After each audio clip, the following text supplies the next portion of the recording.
Tash, how did you feel about your dad going on this trip? I'm not really sure. I think at first I was quite excited about it, but then obviously that changed as it progressed. Did you have a sense of the enormity of it? Did you have a full concept of what your father was about to embark on? No, not at all. Not at the beginning. Not until until Alan died. I think that really kind of opened my eyes as to how dangerous it was. And when he got home, I understood how many people were following him. So I didn't really understand that there was more to it than him just having some sort of holiday. Tell me about growing up with your dad. I mean, tell me about growing up with such an adventurous father. What was that like for you and what do you remember? I don't remember a lot of it. I think my first memory of him doing something adventurous was when he climbed Mount Kilimanjaro. I can't remember how old I was, but I was young and I remember speaking to him on the phone quite a lot and missing him a lot. But I was too young to understand that that wasn't really what most people's parents did. Tell us about the first time you might have been concerned or you were really woken up to what your dad was doing. It really affected me when me and my grandma were watching the news in Australia after my dad and Alan had just left. And they were traveling up north somewhere, and on the news there were these two microlighters that had crashed and died, and we didn't know who it was, and we were absolutely, I don't really know how to explain it. We were so worried, and after that, we obviously found out that it wasn't them, but it was just terrifying from then on. The first time I heard about that something had happened to Alan was my dad called me, and he was really kind of shaken up, and I don't really remember what he said, but he sounded quite scared. Um, and I don't think I was so worried I didn't hear what he was saying, and I thought that it was just maybe a minor crash, that he was still going to be okay.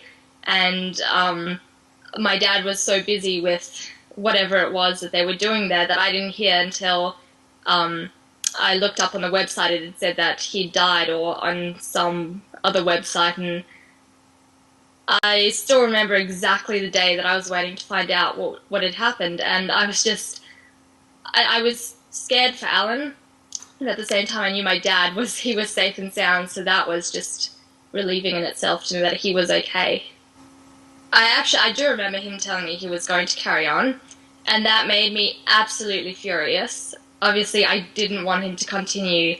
I thought it was quite selfish of him because it was just, it's one thing to do something yourself. It's another thing completely to watch someone else do something like that. I only started feeling proud of him at the very, very end, because from the point when Alan died to the point where he returned, I stopped caring completely about, the media or what other people thought. It was just, please stop. I just wanted him to stop what he was doing.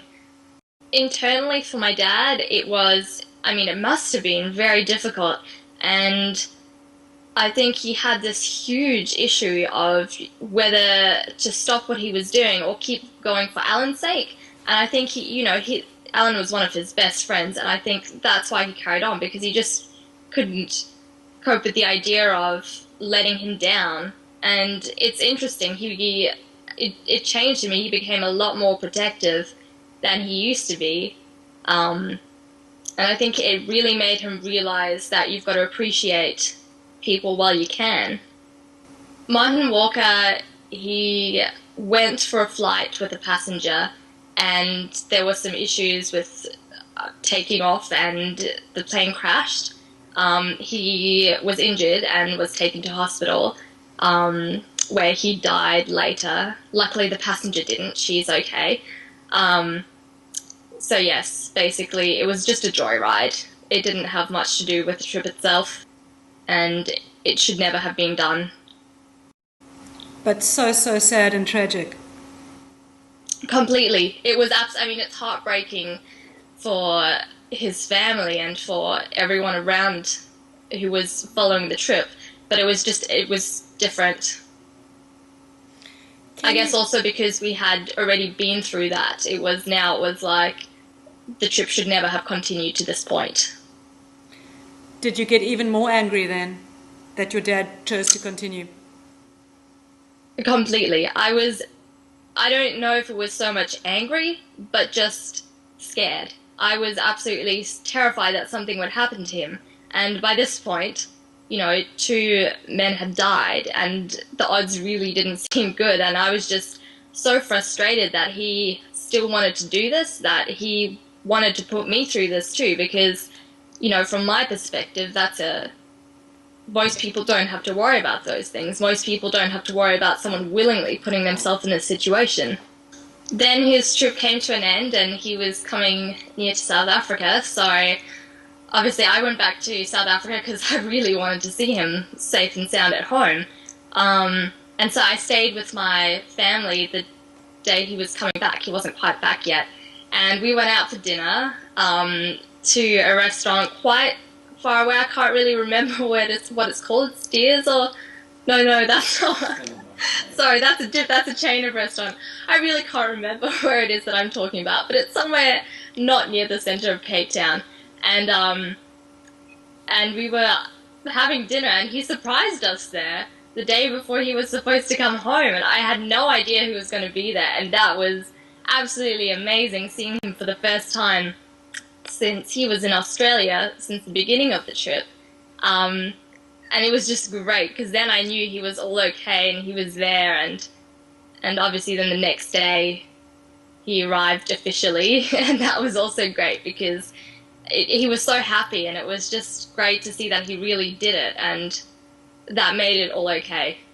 With the official arrival, my dad landed at an airport in Cape Town, not sure precisely where, and I was there with my family, and I was surprised at how many people there were, and how many people wanted to ask him and congratulate him and all that sort of stuff. So it was a great atmosphere, and when he arrived, everyone was taking pictures, and they got out the champagne, and I was so proud of him then, because I knew people, for some reason, were interested in what he was doing. How would you describe your father? What kind of a man is he? My dad is quite a stubborn man at times, but he's funny. He's generally relaxed, easygoing, funny, always wanting to have some sort of fun, and always wanting to do something involving exercise or extreme anything. Just, he likes to live life to the fullest. From my dad's adventurous side, I have certainly learned that it takes a lot of planning to do these sort of things. I mean, he was planning this trip for years before he did it, and still things went wrong. So, you know, I think it's great that he actually sits down and thinks about these things before just going into them. He doesn't really do stupid things as such, just adventurous, but still on the safe side. And other than that, to be honest, it's kind of put me off anything adventure-like. I like to stay at home and grounded, thanks to him. What does the word hero mean to you in terms of your dad? How would you relate to that word?